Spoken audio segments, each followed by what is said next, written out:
السلام علیکم ورحمۃ اللہ وبرکاتہ۔ اعوذ باللہ من الشیطان الرجیم، بسم اللہ الرحمن الرحیم۔ رب اشرح لی صدری ویسر لی امری واحلل عقدۃ من لسانی یفقہوا قولی۔ آج میں آپ کو خوابوں کی تعبیر کے اندر بتاؤں گا کہ آپ نے اگر خواب میں امرود دیکھا ہے، امرود کا رنگ، امرود کا ذائقہ، جو بھی آپ نے محسوس کیا ہے، اس کے حساب سے آپ کے خواب کی تعبیر کیا بنے گی۔ آپ نے اس ویڈیو کو اچھی طرح دیکھنا ہے، سننا ہے، سمجھنا ہے، آپ کو بہت زیادہ فائدہ ہوگا۔ آپ اس ویڈیو کو لائک بھی کیا کریں، شیئر بھی کیا کریں، تاکہ جن لوگوں تک ویڈیو میری نہیں پہنچتی ان تک پہنچنا شروع ہو جائے۔ یہ صدقہ جاریہ ہے، آپ کو بھی فائدہ ہے۔ یہ خوابوں کی تعبیر جو ہے وہ بہت ہی اہمیت رکھتی ہے، اس لیے آپ نے اس چیز سے لاغرضی نہیں کرنی۔ اگر کوئی آپ کا کمنٹ ہو، آپ کا کوئی خواب ہو، تو آپ نے کمنٹ کرنا ہے، مجھے کمنٹ کے اندر کویسچن کرنا ہے، آپ کو اس کا جواب مل جائے گا۔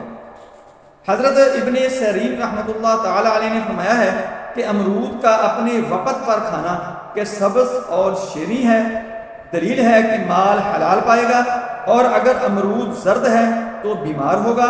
اگر موسمی نہیں ہے اور اگر امرود زرد یا سرخ ہے اور مزہ شیریں ہے تو اس امر کی دلیل ہے کہ مال حلال پائے گا، اور اگر ترش اور بے مزہ ہے تو غم کی دلیل ہے۔ حضرت کرمانی رحمۃ اللہ علیہ نے فرمایا ہے کہ امرود سبز اور شیریں موسم میں دیکھنا اپنی مراد کو پانا ہے، اور اگر کھائے تو بھی نفع کی بات ہے۔